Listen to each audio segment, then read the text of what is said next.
women are choosing not to identify as feminist. Apparently, I am among the ranks of women whose expressions are seen as too strong, too aggressive, isolating, and anti-men, unattractive even. Why has the word become such an uncomfortable one? I am from Britain, and I think it is right that I am paid the same as my male counterparts. I think it is right that I should be able to make decisions about my own body. I think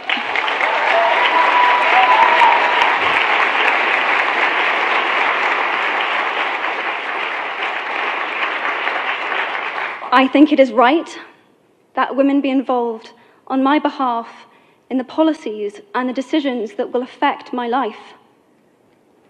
I think it is right that socially I am afforded the same respect as men.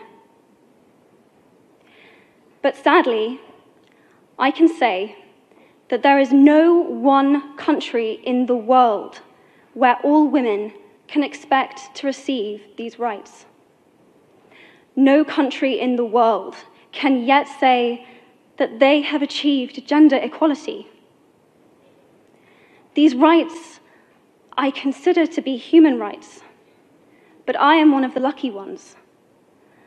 My life is a sheer privilege because my parents didn't love me less because I was born a daughter.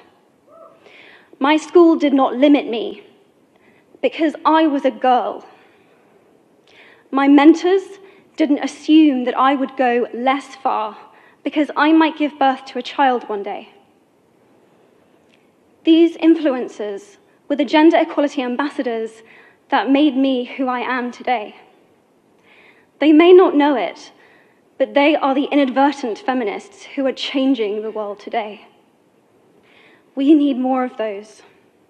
And if you still hate the word, it is not the word that is important.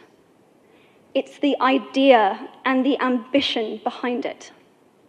Because not all women have received the same rights that I have. In fact, statistically, very few have been. In 1997, Hillary Clinton made a famous speech in Beijing about women's rights. Sadly, many of the things that she wanted to change are still true today. But what stood out for me the most was that less than 30% of the audience were male. How can we affect change in the world when only half of it is invited or feel welcome to participate in the conversation? Men, I would like to take this opportunity to extend your formal invitation.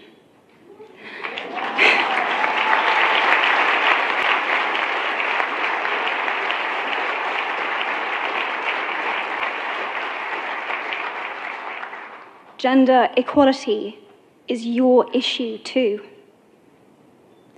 Because to date, I've seen my father's role as a parent being valued less by society, despite my needing his presence as a child as much as my mother's. I've seen young men suffering from mental illness, unable to ask for help, for fear it would make them less of a man or less of a man. In fact, in the UK, suicide is the biggest killer of men between 20 to 49, eclipsing road accidents, cancer, and coronary heart disease. I've seen men made fragile and insecure by a distorted sense of what constitutes male success. Men don't have the benefits of equality either. We don't often talk about men being imprisoned by gender stereotypes, but I can see that they are, and that when they are free, things will change for women as a natural consequence. If men don't have to be aggressive in order to be accepted, women won't feel compelled to be submissive. If men don't have to control, women won't have to be controlled. Both men and women should feel free to be sensitive. Both men and women should feel free to be strong. It is time that we all perceive gender on a spectrum instead of two sets of opposing ideals.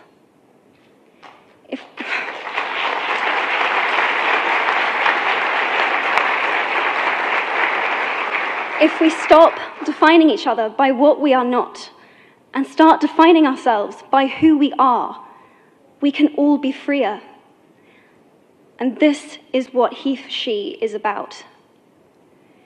It's about freedom. I want men to take up this mantle so that their daughters, sisters, and mothers can be free from prejudice, but also so that their sons have permission to be vulnerable and human too. Reclaim those parts of themselves they abandoned, and in doing so, be a more true and complete version of themselves.